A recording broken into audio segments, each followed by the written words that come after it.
Армысыз эфирда Татарстанның күншығыш хабарлары, студияда Зида Шамсулина бүгінгі программада. Біздікілер ең yoqшылар арасында Татарстан рейсі Рүстем Миңниханов Әлмет районының ауыл жерлігі бошлықларын бүләкләді. Әлмәттә газ жиһазларын тикшерәләр, шәһәр халкы исә бу тикшерүнең гадәти техник хезмәт күрсәтүдән нәрсә белән аерылуын аңларга тырыша. Эко-лидер 2024 республика конкурсына йомгак ясалды, Әлмәт районы призлы урын яулады. Газ жиһазларын тикшерү, дефектоскопистлар фатирларның ишекләрен шундый максат белән шакыйлар. Әлмәттә газ үткәргечләргә диагностика ясала.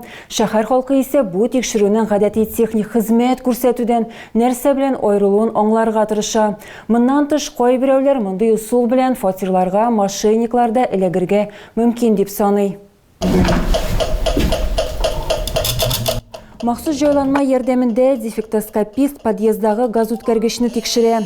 Бу техник тикшерүнең бер этабы гына, соңнан фатир эчендәге газ трубаларын да карарга кирәк. Моның өчен аларны берничә урында чистарталар, гель салалар һәм аппарат белән тикшерәләр. Фатирларда тикшерү вакытында хезмәткәрләргә халыкның ышанмаучанлыгы белән очрашырга туры килә. Күбесе белгечләрне фатирга кертүдән баш тарта яки бөтенләй ишек ачмый. Шикләнүчеләр идарәче компанияга шалтыратып тикшерү планлаштырылганмы, юкмы икәнен ачыклый алалар. Тикшерүче Никита Зарницын сүзләренчә, элек башка нормативлар була. Монтаж вакытында хаталар китә, хәзер аларны ачыкларга һәм бетерергә кирәк. В подъезде наша задача зачистить швы. Безнең бурыч подъездда җиләрне чистарту, контроль нокталары кую, труба диварының калынлыгын үлчәү, эретеп ябыштырылган җиләрне тикшерү, терәк нокталарының булу-булмавын тикшерү, дивар ара һәм кат ара түшәмәләрдә үтүләрнең дөрестлеген тикшерү. Тагын бер мөһим шарт, белгечләр үзләре белән документлар йөртергә тиеш. Документ о том, что мы принадлежим компании «Профит». Безнең профит компаниясына каравыбыз турында документ бар. Безнең белгечлек күрсәтелгән, ягъни мин дефектоскопист, егетләр, слесарьлар, булар барысы да бар. Бернинди аерым квитанциялар, без бернинди акча манипуляцияләре алып бармыйбыз. Хезмәткәрләр максималь күләмдә фатирларны тикшерү максатыннан берничә тапкыр йөреп чыгалар. Инде 150 йорт тикшерелгән, шәһәрдә аларның саны 600-гә якын. Әлмәт районының авыл җирлекләре башлыкларына дәүләт бүләкләре тапшырдылар. Казанда Республика муниципаль берәмлекләре советының 19-нчы съезды узды. Анда 900-дән артык муниципаль берәмлек җитәкчеләре катнашты.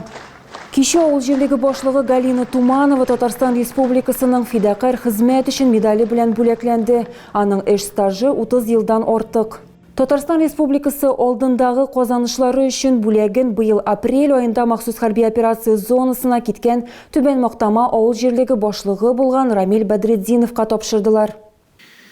Особо мы гордимся нашими коллегами, которые... Без җирлек башлыклары вазифаларыннан илнең кораллы көчләре сафларына кергән һәм бүген махсус хәрби операция зонасындагы хәрби хәрәкәтләрдә турыдан-туры катнашкан коллегаларыбыз белән аеруча горурланабыз. Сезгә, хөрмәтле коллегалар, батырлыгыгыз өчен рәхмәт белдерәбез һәм тизрәк исән-сау җиңү белән сафларыбызга кайтуыгызны телибез. Яңа елга санаулы көннәр калды. Әлмәт халкы бәйрәмнең төп символын сатып ала башлады. Шәһәр урамнарында чыршы базарлары эшли.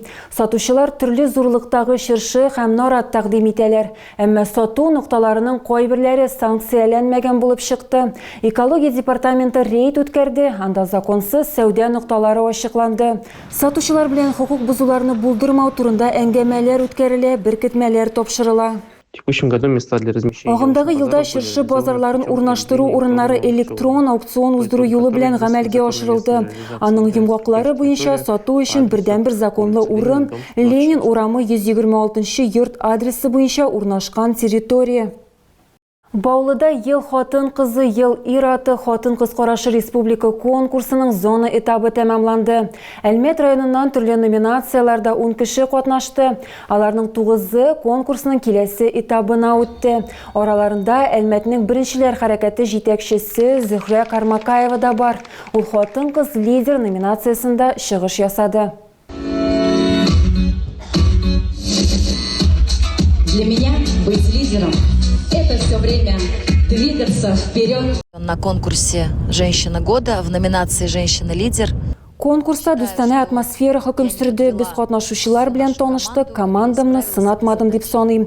Әлмәт хатын-кызлар советына, ярдәм итү командасына, беренчеләр советына рәхмәт.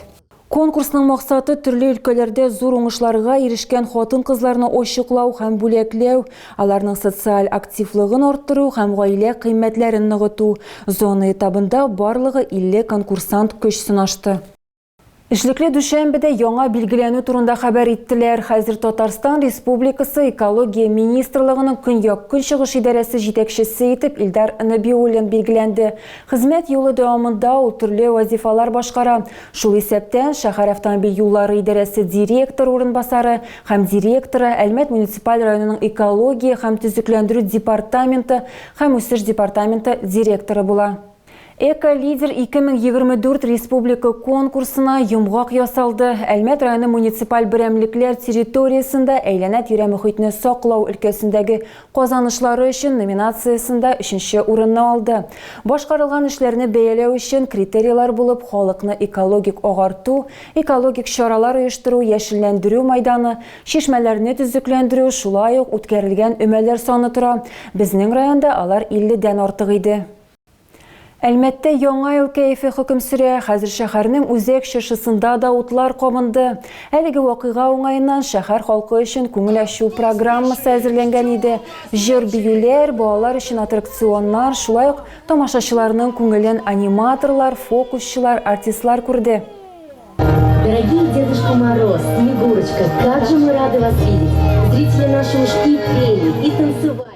Әлмәт медицина учрежденияларының яңа ел бәйрәмнәрендә эшләү графигы билгеле булды. 29 декабрьдән 8 гыйнварга кадәр шәһәр стационарлары, бала тудыру йорты һәм гинекология стационары тәүлек буе эшләвен дәвам итәчәк.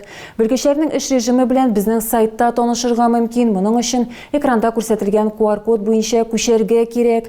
Кискен респиратор вирус инфекциясе билгеләре барлыкка килгән очракта, хроник авырулар кискенләшкән вакытта медицина хезмәткәрләре табибны яшәү урыны буенча поликлиникадан өйгә чакырырга киңәш итә.